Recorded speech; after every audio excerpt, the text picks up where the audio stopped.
cuando la hija de 14 años de la rubia principal de Hollywood apuñaló a su amante gángster. Parecía que el cuento de hadas había llegado a su fin. Cualquier otra actriz habría sido expulsada para siempre por este escándalo sangriento. Pero el estudio cinematográfico, al borde de la bancarrota, hizo lo impensable. Convirtió una tragedia familiar real en el espectáculo más lucrativo de la década. A Lana Turner, literalmente la obligaron a monetizar sus propias lágrimas, miedos y juicios para salvar a la corporación. Hoy revelaré la sucia verdad de cómo la fábrica de sueños borraba para siempre las identidades de sus estrellas, y el precio aterrador que esta mujer pagó por el derecho a llevar diamantes y esconderse tras una impenetrable armadura de glamour. En la primavera del 59, un estudio de Hollywood al borde de la quiebra lanzó una película que rompió récords de taquilla. Los espectadores no acudían al cine por una trama innovadora. Iban a ver a una mujer cuya vida familiar real acababa de convertirse en el objeto de la investigación policial más grande de la década. La actriz en pantalla lloraba, llevaba diamantes valorados en millones de dólares y lucía impecable. La industria vendía su catástrofe personal como entretenimiento, y ella usaba esa máquina para recuperar una seguridad básica. Lana Turner quedó en la historia de la cultura, no solo como una de las mujeres más bellas del siglo XX. Se convirtió en el ejemplo perfecto de un sistema que primero construye a una persona como mito, y luego la castiga por todo lo humano. Normalmente, su vida se reduce a un conjunto de clichés superficiales: la rubia fatal, las investigaciones ruidosas, los numerosos matrimonios y el brillo de los diamantes. Pero detrás de esa fachada brillante, se escondía un duro mecanismo industrial. Un mecanismo en el que el glamour no era signo de una vida fácil, sino una pesada armadura social. Para entender cómo la industria del cine aprende a amar solo la imagen ficticia y se deshace sistemáticamente de la persona real, hay que regresar al principio, al momento en que este producto apenas se preparaba para salir a la línea de producción. Acto 1. Producto de primera clase. A finales de los años 30, en las oficinas de la legendaria Metro-Goldwyn-Mayer, se inicia un proceso industrial rutinario que cambiará para siempre la historia del cine estadounidense. Los jefes de casting, estilo y relaciones públicas evalúan a una joven llamada Julia Jean Turner, no como a un ser humano, sino como materia prima con alto potencial comercial. Las cualidades naturales de la joven actriz requieren una meticulosa transformación tecnológica para ajustarse a los estándares del mercado masivo. No es una escuela de actuación, sino una verdadera línea de ensamblaje industrial. Los expertos de la productora modifican la línea de sus cejas mediante electrólisis, corrigen la forma de sus dientes, le imponen una dieta estricta y clases obligatorias de voz para hacer su tono más bajo y cinematográfico. Su cabello es decolorado hasta alcanzar un tono platino específico que resplandece bajo las luces del estudio. Su nombre original, considerado demasiado provinciano por la dirección, es reemplazado por uno sonoro y breve: Lana. Así se construye a Lana Turner. Este proceso no busca individualidad. Es la fabricación de un producto para satisfacer una demanda específica del público, donde la corporación invierte en crear un estándar visual, esperando un retorno financiero predecible. En la era del Hollywood clásico, el llamado contrato de 7 años con un estudio importante no es simplemente un acuerdo laboral, sino un documento legal que otorga a la compañía casi total propiedad sobre la identidad pública de una persona.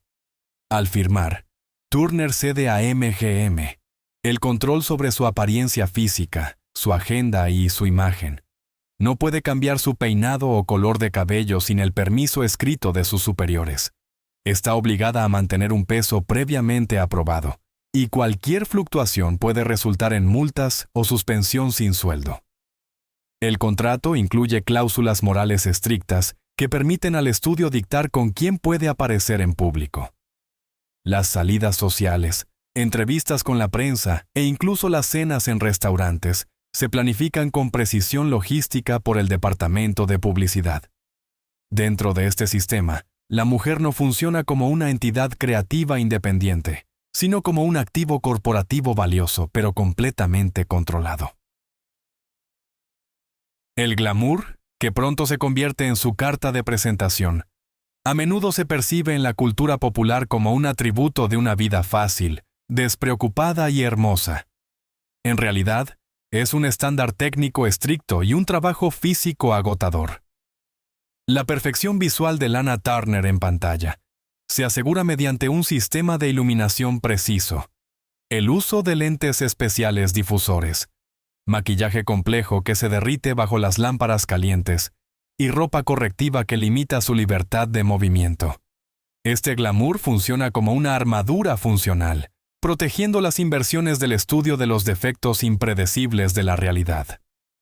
Turner debe lucir impecable no solo en el set, sino también en la estación de tren, en eventos benéficos o durante encuentros casuales con reporteros. Esta estética artificial e hipertrofiada crea la distancia necesaria entre la estrella y el espectador. Transforma a la actriz en un objeto deslumbrante e inalcanzable, libre de imperfecciones cotidianas, en el que una audiencia de millones puede proyectar sus propios deseos y fantasías sin obstáculos. La industria exige una sumisión incondicional a esta imagen construida. El ser humano, con su cansancio, dudas, enfermedades y reacciones espontáneas, se convierte en un obstáculo directo para el negocio ininterrumpido. El sistema solo necesita una superficie brillante. Gradualmente, la persona real es desplazada por un frente público cuidadosamente construido, mantenido por un ejército de publicistas del estudio. Colaboran con columnistas de sociedad y editores de revistas de fans, suministrándoles versiones editadas y seguras de la vida personal de la actriz. Los espectadores compran entradas al cine no para ver profundidad psicológica o una naturaleza humana compleja, sino para tener contacto con el mito industrial. En este proceso, la actriz pierde su propia subjetividad. Se le exige encarnar una idea abstracta de deseabilidad, convirtiéndose finalmente en una función de la máquina de entretenimiento. La paradoja de la posición de la principal rubia de Hollywood radica en que su colosal influencia cultural se basa en una vulnerabilidad institucional absoluta. El poder de Turner en pantalla, donde a menudo interpreta a mujeres capaces de manipular los destinos de otros, es solo una ilusión óptica. Fuera de cámara, sigue siendo completamente dependiente de los productores y directivos del estudio, exclusivamente hombres, que toman todas las decisiones estratégicas sobre su carrera. Su perfil público se construye para ser simultáneamente atractivo para el espectador y completamente subordinado a la jerarquía del estudio. Cualquier desviación del camino trazado, cualquier intento de mostrar independencia profesional, amenaza con destruir inmediatamente su estatus. Este equilibrio continuo entre ser un ícono global y un trabajador sin derechos genera una tensión interna colosal. Mantener tal fachada requiere de la actriz una disciplina férrea y la renuncia a la privacidad. Su jornada laboral comienza a las 4 de la mañana en la silla del maquillador y termina tarde en la noche después de sesiones de fotos obligatorias o pruebas de vestuario. Para Turner, la necesidad de mantener siempre la compostura se convierte en su habilidad profesional más agotadora. Vivir dentro del mito significa que el territorio privado prácticamente deja de existir. Cada acción se evalúa a través del prisma de su posible impacto en la reputación y la taquilla. En un mundo donde la apariencia impecable es el único capital, la menor pérdida de forma equivale a un colapso profesional.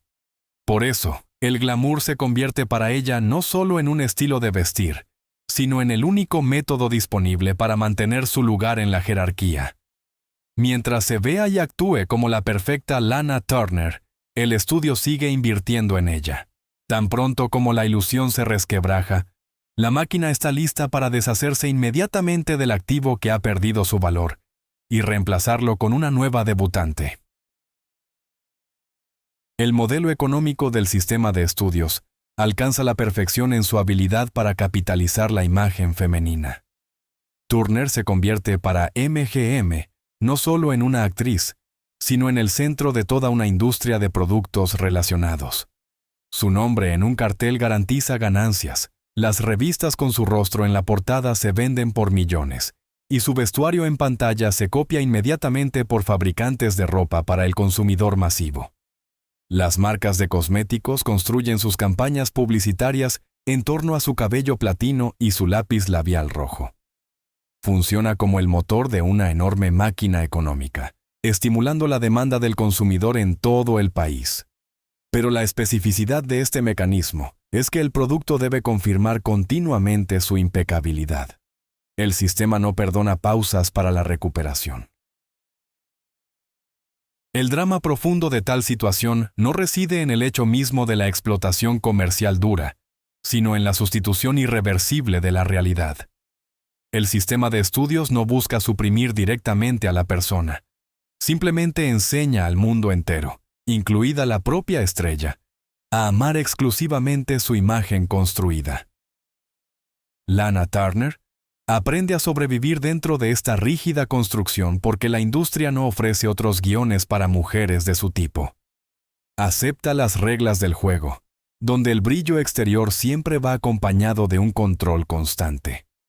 Con el tiempo, la frontera entre la mujer y su doble en pantalla comienza a desdibujarse, dejando a la actriz sola con la necesidad de corresponder eternamente a su propio mito.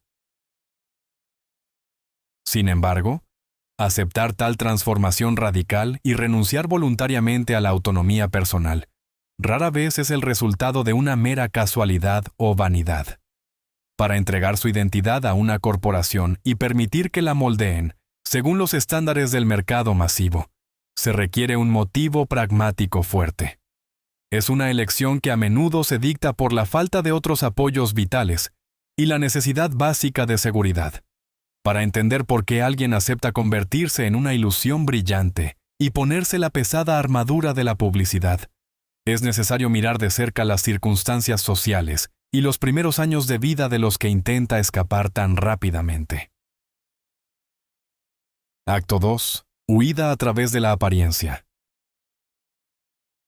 En diciembre de 1930, la vida de la pequeña Julia Jean Turner, de 9 años, sufre un quiebre social y económico radical.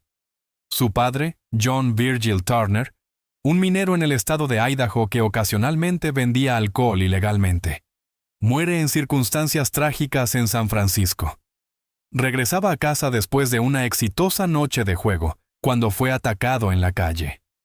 Este evento priva instantáneamente a la familia de su única fuente de ingresos y estabilidad básica. Madre e hija quedan en una situación de extrema vulnerabilidad financiera.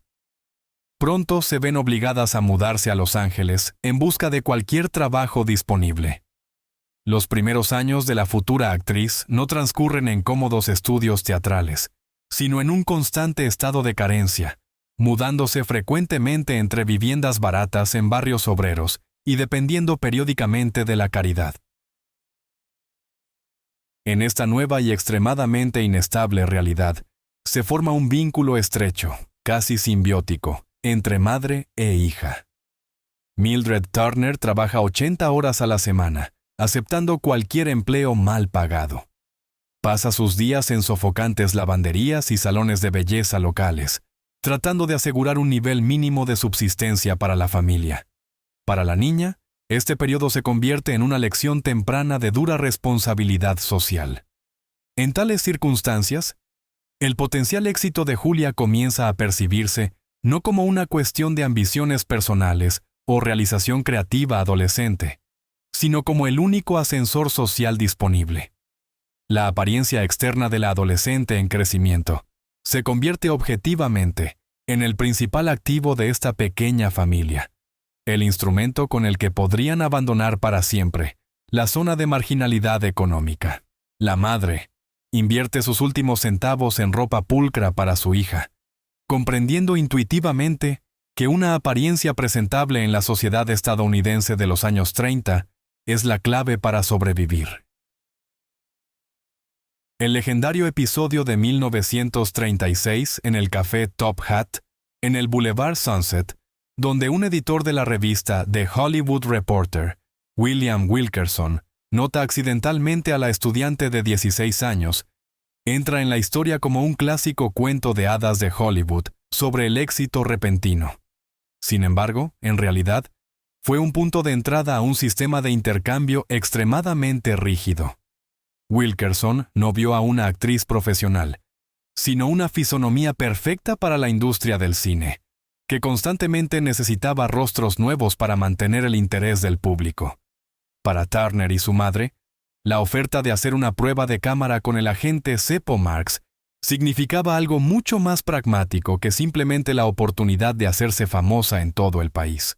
Era una oportunidad real de monetizar su atractivo natural, convirtiéndolo en cheques semanales de estudio de $50 y la tan esperada garantía de que nunca más tendrían que volver a la pobreza. Aceptar participar en esta máquina industrial se convierte en una estrategia de supervivencia calculada. La industria del entretenimiento ofrecía a las mujeres jóvenes un contrato tácito claro, seguridad financiera, atención médica de primera clase y un alto estatus social a cambio de ceder completamente los derechos sobre su propia identidad e imagen. La chica, cuya infancia transcurrió en un estado de constante inseguridad social y miedo al mañana, obtiene la oportunidad de esconderse tras la impenetrable fachada del esplendor de los estudios.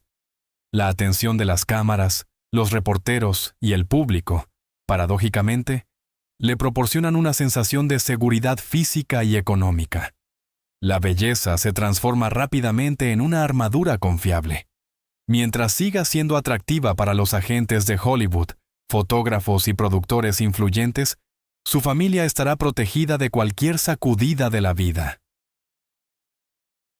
Es este miedo básico a regresar a la pobreza lo que explica la disposición sin precedentes con la que la futura estrella permite que el sistema de Hollywood inicie el proceso de su radical transformación visual. Cuando una persona no tiene otros apoyos sociales, conexiones o capitales, aparte de su propia apariencia, inevitablemente comienza a tratar su cuerpo y rostro como herramientas de producción. A diferencia de aquellos provenientes de capas privilegiadas de la sociedad, Julia Jean Turner no tenía el lujo de un espacio temporal para buscarse a sí misma o defender sus propios límites personales ante la dirección. La pragmática de la supervivencia exigía absoluta adaptabilidad y obediencia. Si el sistema de estudios quería verla como un cierto tipo de feminidad, ella estaba dispuesta a construir y reproducir impecablemente ese tipo cada día, sin hacer preguntas innecesarias. Este compromiso inicial establece una base sólida para toda su trayectoria profesional futura. La familia realmente obtiene la tan esperada independencia financiera, y la industria del cine adquiere un material ideal y maleable para moldear otro ídolo de millones. Sin embargo, este intercambio pragmático oculta una seria amenaza latente, cuyo alcance solo se comprende más tarde. Al cruzar el umbral de los platós de filmación, la joven mujer se encuentra en un espacio aislado, donde las reglas de interacción humana son dictadas exclusivamente por la lógica de la producción masiva.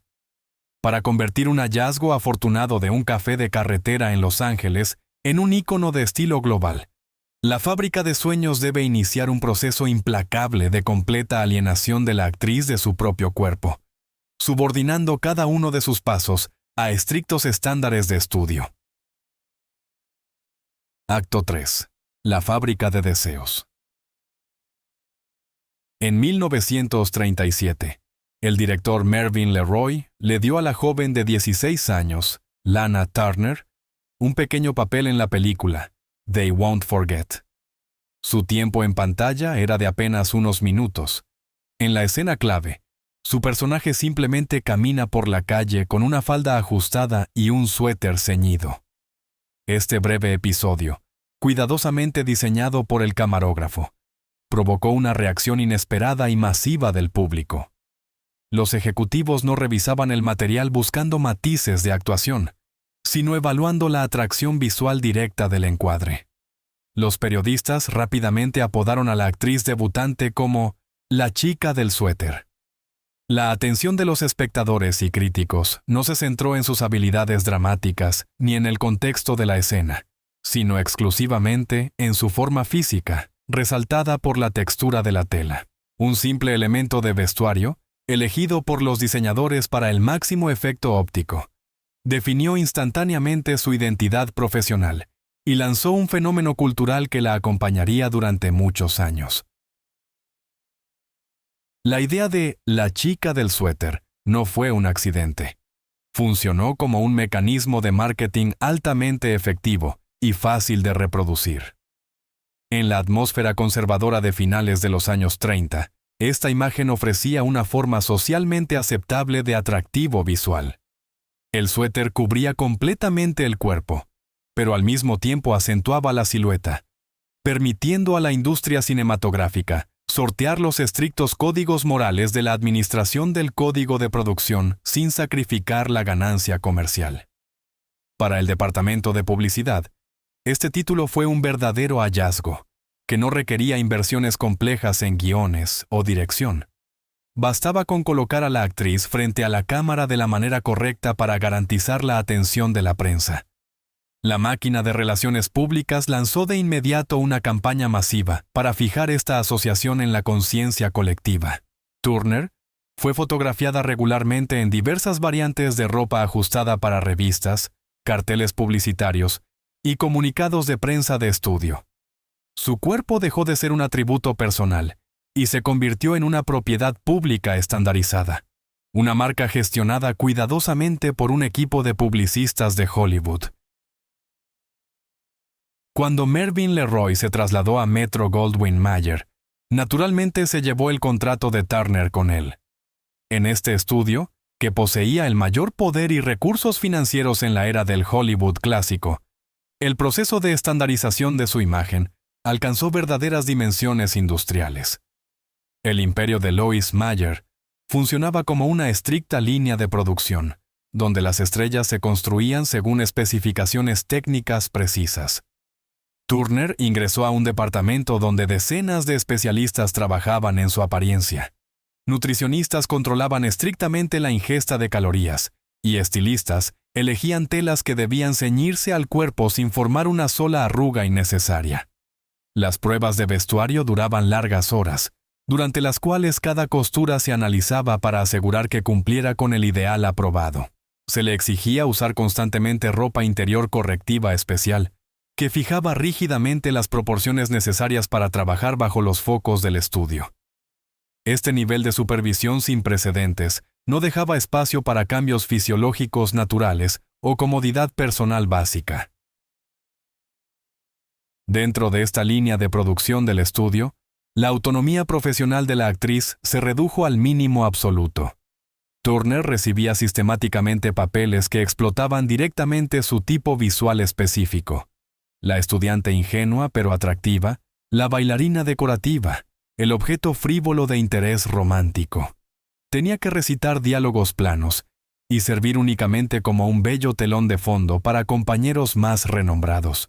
Cualquier intento de ofrecer interpretaciones alternativas de los personajes o quejas justificadas sobre la monotonía del material del guión eran regularmente y estrictamente rechazados por directores y productores. El estudio no la veía como una artista dramática independiente, capaz de desarrollarse, sino como un estímulo visual confiable que garantizaba ingresos de taquilla estables. El estricto calendario de rodajes continuos, agotadoras giras publicitarias y eventos sociales obligatorios significaba que existía exclusivamente según un horario establecido por la dirección corporativa. Su presencia física se alquilaba literalmente y cada elemento de su apariencia se verificaba continuamente con un exitoso modelo comercial. Esta objetivación funcional generaba un profundo conflicto interno a lo largo de toda su carrera temprana. Turner expresaba abiertamente su descontento con la etiqueta de chica del suéter, consciente de que reducía toda su compleja naturaleza humana y potencial a una única característica puramente anatómica. Sin embargo, expresar descontento en conversaciones privadas no le daba ningún poder real de influencia institucional. El sistema de contratos del Hollywood clásico representaba un monopolio corporativo estricto, que excluía la posibilidad de protesta creativa. Las condiciones legales del contrato le prohibían rechazar los papeles asignados o cambiar unilateralmente su apariencia aprobada bajo amenaza de severas sanciones financieras o una larga suspensión del trabajo. La lógica de la industria era inapelable. La corporación había invertido sumas significativas en la creación de un producto, y el trabajador contratado estaba obligado a mantener su apariencia comercial. El malestar personal de la actriz se consideraba un factor insignificante frente a las ganancias generadas de manera constante. Ella estaba atrapada de manera segura dentro de una construcción visual altamente rentable, pero profesionalmente asfixiante. La entrada de Estados Unidos en la Segunda Guerra Mundial aceleró y consolidó aún más la comercialización de su imagen en pantalla. La máquina de Hollywood movilizó rápidamente sus recursos para apoyar el espíritu nacional, y el atractivo establecido de Turner encajó perfectamente con la demanda estatal de producción masiva de escapismo visual. Se convirtió en una de las modelos pin-up más solicitadas y reconocibles de esa época. El proceso de creación de tales imágenes estaba completamente mecanizado. Poses calculadas al milímetro, sonrisas artificiales de rutina, iluminación de estudio perfecta que eliminaba cualquier sombra desfavorable en el rostro. Cientos de miles de sus fotografías retocadas se distribuían por todo el mundo. Se copiaban en los fuselajes de aviones de combate y se colgaban en las paredes de los cuarteles militares. En este contexto histórico específico, la abstracción de Lana Turner alcanzó su límite absoluto. Se convirtió en un símbolo reproducido de consuelo y deseo, sirviendo a necesidades institucionales masivas, donde el ser humano vivo fue finalmente reemplazado por un producto impreso plano. La consecuencia psicológica y social de esta total industrialización de la apariencia fue el progresivo alejamiento de la actriz de su propio cuerpo e identidad. Cuando la forma física de una persona se mide, fotografía, evalúa por grupos focales y se vende como mercancía durante años, la frontera entre el yo real y la función comercial inevitablemente se borra. Turner fue testigo de cómo su propio nombre se convertía en una marca independiente, funcionando separadamente de su voluntad. La necesidad de cumplir diariamente con esta marca requería esfuerzos colosales, ya que la más mínima manifestación de cansancio humano ordinario era percibida inmediatamente por el sistema como una inaceptable ineptitud profesional. Tuvo que aprender a evaluarse con la mirada fría de los contadores del estudio. Mantener la fachada brillante se convirtió en una rutina agotadora, un trabajo necesario para preservar su estatus. El glamour ya no era simplemente un accesorio escénico. Se convirtió en su armadura social constante y uniforme obligatorio, recordándole que la industria solo valoraba su superficie resplandeciente. Sin embargo, el sistema que tan agresiva y exitosamente construye, reproduce y vende una imagen pública ideal, rara vez es capaz de mantener bajo control total las consecuencias a largo plazo de su propio marketing. Al convertir a Lana Turner en objeto de atención nacional universal, el estudio invitó inadvertidamente al público a consumir cada aspecto de su existencia. El hambre de información del público, alimentado por la publicidad constante, ya no podía satisfacerse exclusivamente con fotografías escenificadas y comunicados de prensa censurados. Los espectadores comenzaron a exigir acceso a la mujer real, que se escondía detrás de esa impenetrable vitrina brillante. La despiadada luz de los focos de los reporteros, inicialmente dirigida exclusivamente a su persona profesional, comenzó a expandirse rápidamente, iluminando aquellas zonas de su vida privada que el estudio preferiría ocultar. Cuando la apariencia física de una estrella se convierte en propiedad pública, surge una expectativa incontrolable de que sus elecciones personales también deben pertenecer a las masas, lo que inevitablemente lleva a un destructivo choque con la realidad. Acto 4. La ilusión del control. En febrero de 1940, una joven de 19 años llamada Lana Turner tomó una decisión impulsiva. Tras una primera cita, se casó en secreto con el famoso director de orquesta de jazz, Artie Shaw. Para una persona común, esto sería solo un episodio apresurado en su biografía. Pero para la estrella en ascenso de MGM, este acto fue visto como una violación directa de la estricta disciplina de la industria. En el Hollywood clásico, los matrimonios de las estrellas de primer nivel nunca eran asuntos privados. Eran objeto de un meticuloso planeamiento corporativo. El estudio debía aprobar de antemano al candidato, evaluar su reputación, planear una sesión de fotos exclusiva, preparar comunicados de prensa e integrar el evento en el calendario publicitario del año. El matrimonio impulsivo de Turner provocó una crisis en las oficinas ejecutivas, ya que el cambio no controlado en su estado civil ponía en riesgo las multimillonarias inversiones en su imagen cuidadosamente construida de chica de ensueño, inalcanzable y libre. La reacción de la industria ante este incidente mostró una característica fundamental del sistema de estudios. El cuerpo físico y las relaciones sociales del actor pertenecían por completo a su empleador. El Departamento de Relaciones Públicas de MGM tomó rápidamente el control administrativo de la situación, comenzando a moldear la narrativa mediática a través de cronistas leales. Cuando el matrimonio con Shaw se desmoronó, como era de esperar, en solo 4 meses, el estudio no lo ocultó por razones de reputación, sino que lo utilizó como una nueva herramienta de promoción. En lugar de permitir que la joven viviera su fracaso personal en privado, la maquinaria de noticias la convirtió en la protagonista de un drama social. Cada detalle del proceso de divorcio se dosificó y se alimentó a la prensa según un calendario aprobado. La industria demostró su capacidad para absorber cualquier circunstancia de vida no planificada, reempaquetándola como contenido de entretenimiento rentable para el público masivo. La sucesión de matrimonios oficiales de Turner se casó 8 veces con 7 hombres diferentes, entre ellos empresarios, actores y restauradores. A menudo es vista por el público como un signo de frivolidad o carácter inestable. Sin embargo, en el contexto sociológico y estructural del sistema de Hollywood, estos matrimonios eran intentos desesperados de encontrar apoyo institucional y emocional fuera del rígido calendario del estudio.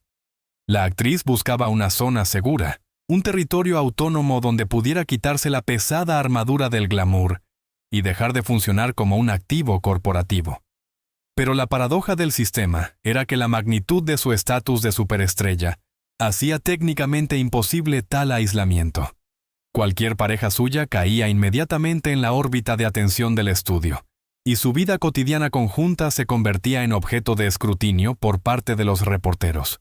El espacio privado que intentaba construir una y otra vez se desmoronaba bajo la presión del control externo total. Como resultado de este proceso continuo, la frontera entre su espacio personal y el mito público fue completamente desmantelada. Cada nuevo romance, cada compromiso anunciado y cada disputa legal de Lana Turner eran meticulosamente documentados por fotógrafos y analizados en decenas de revistas de fans. Su vida fuera del set comenzó a percibirse como una especie de serie continua, una extensión directa de su trabajo cinematográfico. La dirección del estudio rápidamente se dio cuenta de que el interés del público por las peripecias reales de su vida podía monetizarse con la misma eficacia que la venta de entradas para sus películas. Las crisis personales, las disputas familiares y las rupturas dejaron de ser asuntos privados. Se convirtieron en elementos necesarios para mantener el alto estatus de celebridad. El sistema logró acostumbrar al público nacional a consumir no solo la imagen artificial en pantalla de la mujer, sino también sus verdaderos quiebres de vida. Esta transparencia forzada formó en la audiencia una percepción específica, casi de propiedad, Los espectadores comenzaron a creer que tenían todo el derecho de juzgar las acciones reales de la actriz, tal como juzgaban las acciones de sus personajes ficticios. Turner se encontró atrapada en una situación donde cualquier decisión cotidiana era inmediatamente evaluada a través del prisma de las expectativas y estándares morales de la cultura de masas. La industria del cine, por su parte, reaccionando sensiblemente a este cambio sociocultural, comenzó a adaptar deliberadamente sus tareas profesionales al perfil reputacional formado. La constante presencia del nombre de la actriz en la crónica de los periódicos llevó a los productores a cambiar radicalmente su clásico rol. Para extraer el máximo beneficio financiero de su complicado estatus público, el estudio comenzó a elegir para ella proyectos completamente diferentes, donde la ficción en pantalla comenzaba a acercarse peligrosamente a la realidad. Acto 5. La forma fatal. En 1946, el estreno de El cartero siempre llama dos veces consagra a Lana Turner como una superestrella de primer nivel. Su primera aparición en la cinta es un despliegue meticuloso de control cinematográfico por parte del director Ty Garnett, diseñado para capturar la atención del espectador. La cámara se detiene lentamente en un lápiz labial caído, luego enfoca unos zapatos blancos de punta abierta, sube por las piernas bronceadas hasta unos shorts blancos, un top blanco y un turbante blanco que enmarca su cabello platinado. Este código visual, creado por la diseñadora de vestuario de MGM, Irene Lenz, cumple varias funciones de producción. El deslumbrante vestuario blanco, tradicionalmente asociado con la pureza e inocencia, contrasta visualmente con la oscura trama de infidelidad y crimen premeditado. El estudio utiliza intencionadamente la atractiva luminosidad de la actriz para sortear las estrictas restricciones de censura del código de producción y hacer que un personaje moralmente cuestionable resulte absolutamente cautivador para el público más amplio posible. El éxito comercial y crítico de la película marca una transformación radical en su perfil profesional. La industria deja de venderla exclusivamente como un objeto pasivo de interés o la ingenua chica del suéter. Los ejecutivos de Metro-Goldwyn-Mayer la elevan a la liga superior de la jerarquía de Hollywood, confiándole el complejo y demandado arquetipo de la femme fatale. Su nueva heroína, Cora Smith, actúa con frialdad, toma decisiones duras y maneja activamente la trama, usando su atractivo físico como principal herramienta de influencia. Para la actriz, esto significa un salto a roles de categoría A, un aumento significativo en sus honorarios y un fortalecimiento de su posición dentro de la corporación. Sin embargo, este triunfo profesional desencadena un proceso irreversible. Las características de sus personajes ficticios comienzan a trasladarse agresivamente a la percepción de su personalidad real. La maquinaria del estudio aprende a producir no solo imágenes bellas en movimiento, sino patrones de comportamiento que el público ansía ver más allá de la pantalla. El departamento de publicidad del estudio rápidamente reconoce el colosal potencial comercial de esta fusión.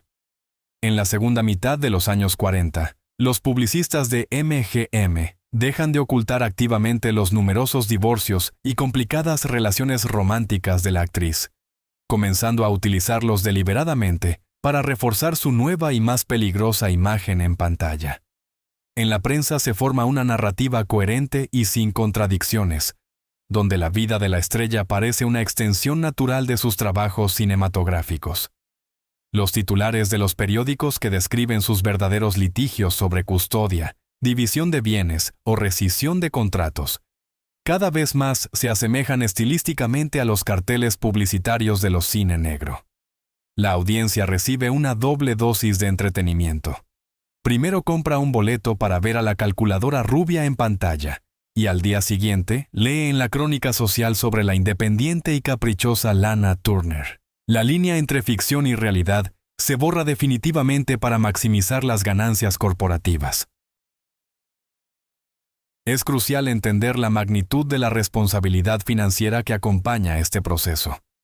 En los años de posguerra, el sistema clásico de estudios comienza a enfrentar sus primeras amenazas económicas serias, incluyendo fallos judiciales antimonopolio y la creciente competencia de la televisión.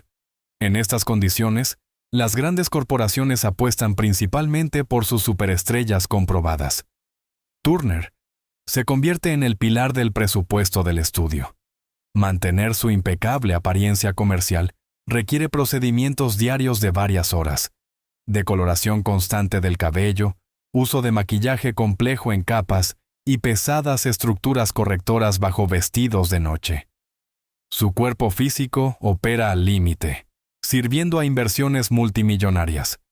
La industria exige que la forma fatal permanezca absolutamente perfecta en cualquier contacto público, sin dejar espacio para el envejecimiento natural o el agotamiento físico común. Esta estrategia de marketing tiene serias consecuencias sociológicas. El público desarrolla una firme percepción cognitiva. Si una mujer se ve en pantalla como una figura inalcanzable, calculadora y peligrosa, entonces posee esas mismas cualidades en su vida privada. El glamour perfectamente construido que Turner continúa usando como forma de protección social y profesional comienza a volverse en su contra. La deslumbrante fachada le niega el derecho a la vulnerabilidad humana común a los ojos de la sociedad. Cuando enfrenta dificultades cotidianas reales, presión institucional o fracasos evidentes en sus relaciones, el público se niega a verla como una persona común que necesita compasión básica. La sociedad percibe sus problemas no como consecuencia de limitaciones sistémicas o errores personales, sino como el resultado inevitable de su supuesta naturaleza fatal y destructiva, originalmente construida por los guionistas. Como resultado, Turner se encuentra en una situación paradójica de aislamiento emocional absoluto, con una visibilidad pública total. Cuanto más impecable luce en estrenos, conferencias de prensa y eventos sociales, menos credibilidad tienen sus intentos de proteger sus fronteras privadas. La forma fatal, que se convierte en su principal tarjeta de presentación, dicta estrictas reglas de percepción del público. En la conciencia masiva de mediados del siglo XX, una mujer increíblemente hermosa que alcanza la cima del éxito social, la fama y la riqueza, no puede clasificarse a priori como víctima de las circunstancias. Siempre se le asigna el papel de autora de cualquier catástrofe que le ocurra. La audiencia, entrenada durante años en el lenguaje específico del cine de Hollywood, exige que el ídolo cumpla con el nivel de dramatismo declarado en cada aspecto de su existencia. La industria crea un producto ideal y monolítico, y el consumidor ya no desea reconocer en este producto la presencia de una textura humana viva y vulnerable. Mantener este estatus monumental requiere de la actriz una disciplina interna increíble y un autocontrol constante.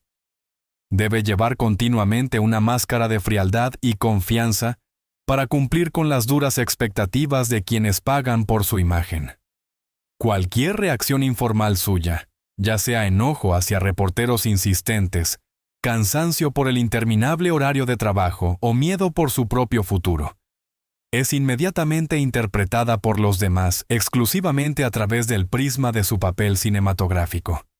Está atrapada en una sala de espejos del sistema de estudios, donde cada uno de sus movimientos se refleja y distorsiona por la máquina mediática, regresando a ella en forma de un titular de periódico listo. La biografía real de la persona se convierte sistemáticamente en un guión de producción previamente escrito y bien editado. Al final de la década, el sistema de estudios completa con éxito el proceso de sustitución absoluta. Lana Turner se convierte en la proyección perfecta de las fantasías colectivas estadounidenses sobre el poder, el deseo incontrolado y la amenaza oculta. Su imagen pública se separa definitiva e irrevocablemente de su esencia humana, convirtiéndose en un activo cultural independiente, que vive bajo sus propias leyes comerciales. Pero este despiadado proceso de monetización de la vida personal lleva consigo una carga destructiva de acción retardada. al acostumbrar a millones de personas en todo el mundo a considerar las crisis privadas de la estrella de cine como parte legítima de un espectáculo de entretenimiento de alto presupuesto. La industria, sin saberlo, prepara el terreno para el inevitable choque del mito con la dura realidad física. Cuando la tensión entre la brillante superficie de revista y las fracturas ocultas de la vida alcanza una masa crítica, inevitablemente exige una salida radical. La audiencia, que durante años ha consumido historias sobre la fatal rubia, cuyos actos conducen a consecuencias dramáticas irreparables, está completamente preparada para que un día esta ficción cinematográfica meticulosamente construida se materialice en el mundo real. El sistema ha erigido decorados impecables, colocado luces de primera clase y establecido estrictas reglas de comportamiento. Solo queda esperar el momento en que una tragedia verdadera y no inventada cruce el umbral de su casa, para convertir finalmente la catástrofe personal de la mujer en el espectáculo público más sonado de la era que se va. Acto 6. Anatomía de un escándalo. El 4 de abril de 1958, en la mansión de Lana Turner en Beverly Hills, ocurre un incidente que destruye de inmediato e irrevocablemente los últimos vestigios de su autonomía privada. Durante una confrontación feroz con su pareja Johnny Stompanato, un hombre con vínculos confirmados en los bajos fondos de Los Ángeles, surge una amenaza crítica para la seguridad física de la actriz. Su relación había estado marcada por una presión sistemática, control financiero y amenazas directas de destruir su reputación profesional y apariencia. En el clímax del conflicto, su hija de 14 años, Cheryl Crane, interviene para proteger a su madre, lo que lleva a un enfrentamiento físico y a la rápida muerte de Stompanato. Cuando las autoridades llegan al lugar, no encuentran solo una escena del crimen. Se topan con una mise en scène de un clásico noir de Hollywood, que de repente se materializa en la vida real con un escalofriante alcance no ficticio. Periodistas, cronistas sociales y fotógrafos de prensa llegan al cordón policial casi al mismo tiempo que las patrullas. Lo que para la familia es un shock personal profundo y una experiencia traumática, para la industria mediática se convierte instantáneamente en un producto informativo de primera clase y altamente rentable. La situación se agrava cuando el antiguo jefe de Stompanato, el mafioso Mickey Cohen, entrega a la prensa la correspondencia personal de la actriz. Los periódicos comienzan a publicar fragmentos de estas cartas diariamente, convirtiendo textos íntimos en contenido serializado para el lector masivo. Las ediciones matutinas salen con titulares gigantes, compitiendo en dramatismo y rapidez en la publicación de filtraciones de los informes oficiales de la policía. Las fronteras entre la crisis humana real y el entretenimiento masivo se destruyen en cuestión de horas. La vida privada es inmediatamente arrancada del uso personal y entregada al consumo público total. Para los ejecutivos de los estudios y los abogados corporativos, este episodio representa una amenaza reputacional sin precedentes. En la era dorada de Hollywood clásico, los departamentos de relaciones públicas solían enmascarar con éxito los hechos indeseables de las biografías de las estrellas, sobornando a la policía o aislando a los involucrados de la prensa. Sin embargo, un incidente que involucra a una menor y una investigación oficial de tal magnitud no se presta a los métodos estándar de control en la sombra. La actriz, en cuyo perfil público se han invertido millones de dólares durante décadas, corre el riesgo de convertirse en un activo tóxico e inasegurable. Dado que ocultar completamente el incidente es técnicamente imposible, la estrategia de gestión cambia radicalmente. La defensa se decide no solo en el estricto campo legal, sino también bajo las leyes de la gran dramaturgia pública, liderando la agenda informativa. El 11 de abril de 1958 se llevan a cabo las audiencias oficiales del forense, que se transmiten por televisión nacional y se registran detalladamente con micrófonos de radio. Más de 120 reporteros de todo el mundo están presentes en la sala. El espacio arquitectónico del tribunal se convierte de facto en un enorme set de filmación, equipado con iluminación adicional para la crónica cinematográfica. Ya no es un procedimiento legal estándar para establecer hechos. El evento funciona como el mayor espectáculo mediático de la década, donde la maquinaria estatal de investigación se fusiona completamente con la industria de producción de noticias, asegurando récords de audiencia para los canales de televisión y tiradas sin precedentes para las publicaciones impresas. Para Lana Turner, 62 minutos de testimonio ante la comisión se convierten en la tarea profesional más responsable y difícil de su biografía. Su aparición es cuidadosamente diseñada por sus abogados. Un traje gris, sobrio y cerrado sin elementos decorativos distractores, maquillaje mínimo, ausencia de joyas llamativas, postura calculada. Al enfrentarse al sistema judicial real, utiliza la única herramienta de supervivencia a su disposición: un estricto autocontrol disciplinario, cultivado durante años de trabajo en los estudios. Este aprendizaje industrial le permite trazar una línea fina entre la necesaria demostración de vulnerabilidad materna y la preservación de la dignidad pública. Actúa como alguien obligado a interpretar impecablemente el papel más importante de su vida para salvar a su hija de la cárcel. La audiencia, presente en los receptores de radio y pantallas, percibe este proceso exclusivamente a través del prisma de un mito cultural establecido. Millones de espectadores, que durante años han consumido películas donde Turner encarna a mujeres frías y peligrosas, inevitablemente proyectan esta narrativa artística en su comportamiento real en el tribunal. La sociedad analiza en detalle cada una de sus entonaciones, evalúa las pausas en su discurso, sigue los movimientos de sus manos enguantadas e interpreta sus lágrimas como si fuera un giro argumental escrito por guionistas. El público resulta conceptualmente incapaz de separar a la mujer real de su famoso doble cinematográfico. La forma fatal creada por el estudio dicta reglas de percepción intransigentes. El espectador, inconscientemente, exige que la realidad corresponda al nivel de dramatismo cinematográfico. Este es el más duro de los paradojas de su situación. Para demostrar la justificación de las acciones de defensa, Turner debe renunciar por completo a su derecho a la privacidad. Se ve obligada a diseccionar públicamente su vida personal, exponiendo ante el juicio de millones de personas detalles de presión sistemática, humillaciones y miedo. El glamour, que durante décadas le sirvió de armadura social, en la sala del tribunal se transforma en una exigencia de transparencia absoluta. No puede permitirse un colapso emocional incontrolado, ya que perder el control podría ser interpretado por la prensa como una admisión de culpa oculta. Necesita mostrar una reacción perfecta, cuyos algoritmos sean aceptables y comprensibles para una cultura de masas acostumbrada a juzgar a las personas por sus imágenes mediáticas. La investigación oficial concluye con un veredicto que reconoce las acciones del adolescente como una medida justificada para proteger la vida humana. Legalmente, Turner queda exonerada de sospechas. Sin embargo, las consecuencias institucionales para la familia resultan devastadoras.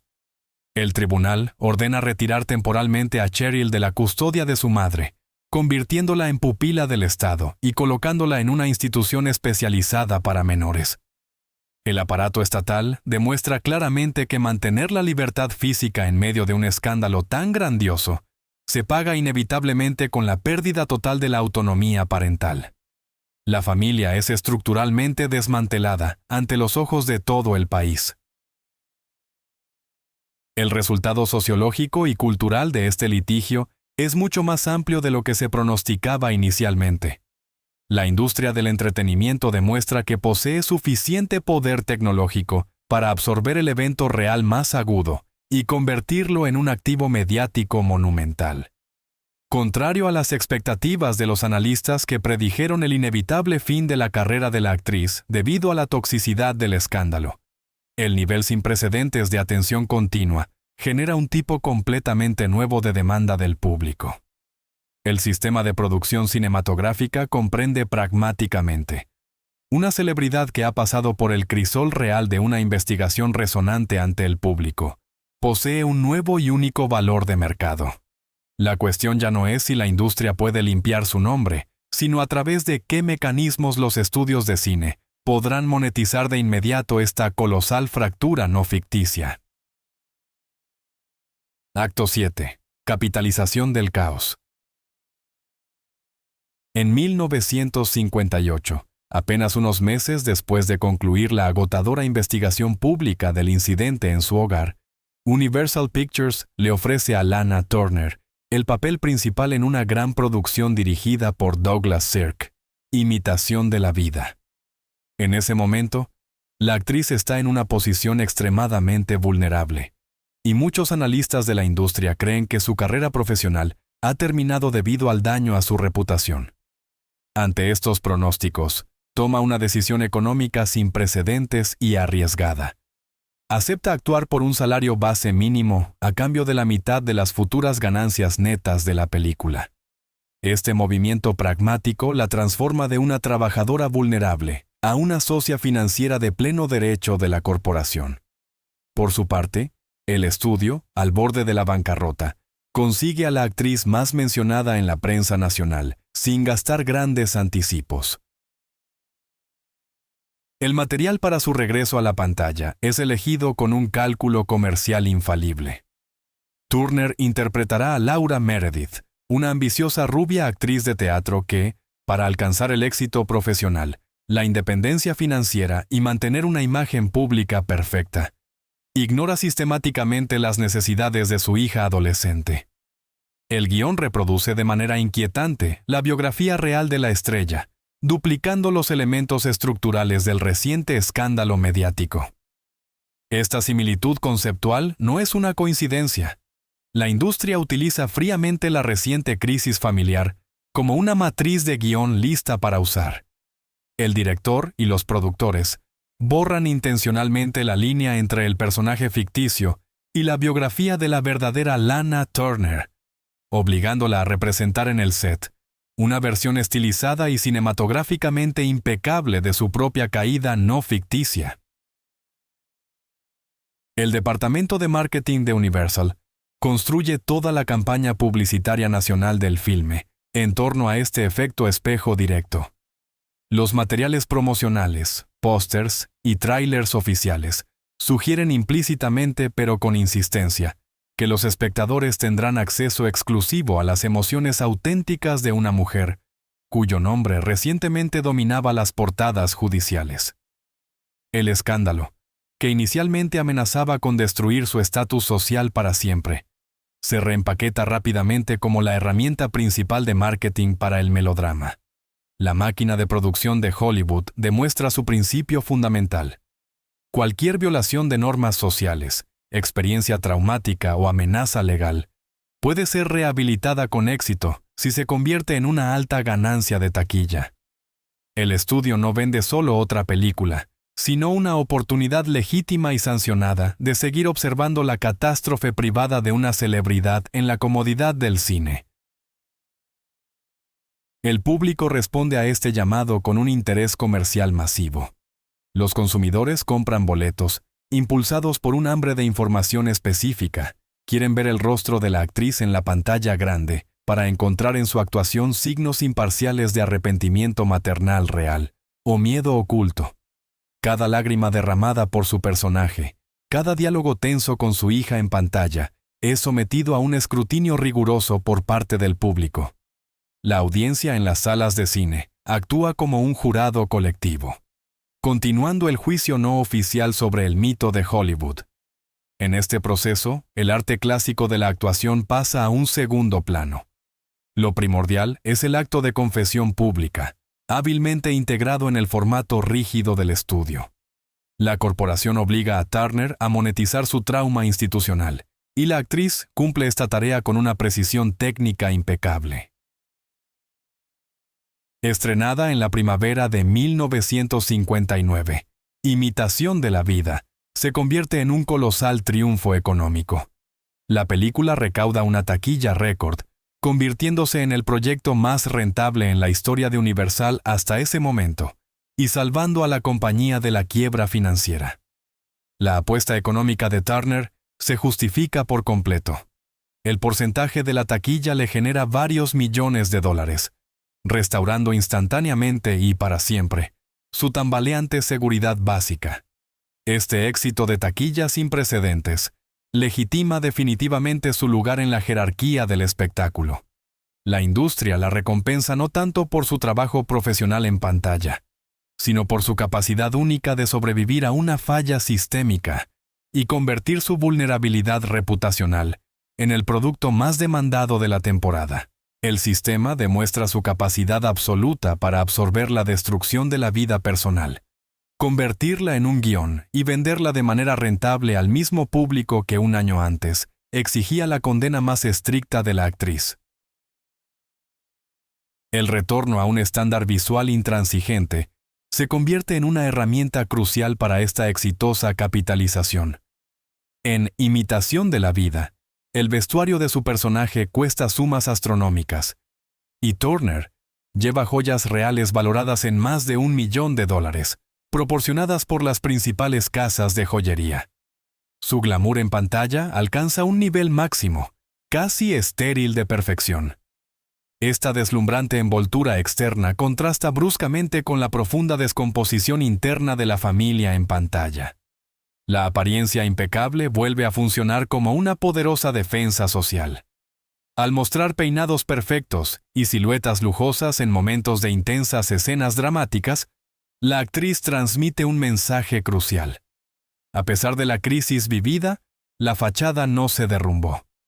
Ella demuestra claramente que el mito de Hollywood puede mantener su impecabilidad estética incluso después de enfrentar las manifestaciones más duras de la realidad física. El éxito de esta película consolida para ella un específico paradigma profesional. Se hace evidente que su mayor valor para la industria cinematográfica se basa exclusivamente en la síntesis de una atracción externa absoluta y el pesado halo de su auténtica biografía. Ha aprendido a usar su trauma biográfico como una herramienta de trabajo efectiva, convirtiendo la supervivencia dentro del escándalo en una profesión lucrativa. Pero en el transcurso de este complicado trato con la máquina de producción de entretenimiento, la frontera entre la mujer real y vulnerable y su doble cinematográfico se desmantela por completo. Protegiéndose económicamente y restaurando su estatus de superestrella, confirma el derecho corporativo de los estudios a usar cualquier aspecto de su existencia cotidiana como materia prima para futuros proyectos. Este triunfante relanzamiento comercial de su carrera significa la victoria total de la imagen pública construida sobre el ser humano vivo. Al desarrollar el algoritmo perfecto para convertir una catástrofe personal en ingresos de taquilla récord, Lana Turner asegura su protección a largo plazo contra el olvido institucional. Sin embargo, el precio de este estatus indiscutible resulta ser alto. Al demostrar con éxito que la superficie brillante puede soportar cualquier presión del entorno social, se condena a sí misma a llevar esta armadura impenetrable hasta el final. El sistema acepta recibirla de nuevo, pero impone una condición tácita. De ahora en adelante, esta fachada impecable no debe ser removida bajo ninguna circunstancia, abriendo el camino al último capítulo de su vida dentro de un mito congelado. Acto 8. La armadura del glamour. En 1971, cuando el sistema clásico de estudios de Hollywood ya había colapsado bajo la presión del cine independiente y una nueva estética realista, Lana Turner, a sus 50 años, se embarca en una gira teatral con la obra 40 quilates. Para trasladarse entre ciudades, contrata un enorme camión que transporta más de 70 maletas con su vestuario personal, iluminación especial y maquillaje profesional. Una década después, a principios de los años 80, al aceptar un papel en la popular serie de televisión Falcon Crest, impone exigencias estrictas a los productores. El uso de lentes y ángulos de cámara específicos que se utilizaban en el estudio MGM 30 años atrás. En una era donde las nuevas estrellas aparecían en pantalla en jeans y sin maquillaje, declarando su desprecio por el brillo exterior, Turner sigue operando bajo las leyes de la antigua ética corporativa. Se niega a adaptarse a los estándares cambiantes de la industria, prefiriendo recrear a su alrededor una versión portátil pero absolutamente impecable de un imperio inexistente. No es un capricho de una diva envejecida, sino la demostración de su única forma viable de supervivencia profesional. Para una actriz cuya carrera y seguridad social fueron moldeadas por la maquinaria de Louise Mayer, renunciar voluntariamente al glamour no significaría solo un cambio de imagen, sino el desmantelamiento de sus pilares vitales. En ausencia de poderosos jefes y ejércitos de publicistas de estudio que durante décadas construyeron y protegieron legalmente su fachada, se ve obligada a asumir el control total por sí misma.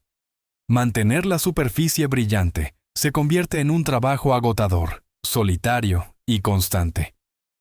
Cada aparición pública está precedida por horas de preparación, sin permitir la más mínima improvisación. El glamour deja de ser un accesorio escénico o un truco de marketing, transformándose en una rígida coraza disciplinaria. Esta armadura sostiene su estatus en un mundo que ha perdido interés en la jerarquía clásica, pero que aún ansía consumir símbolos listos del pasado glorioso.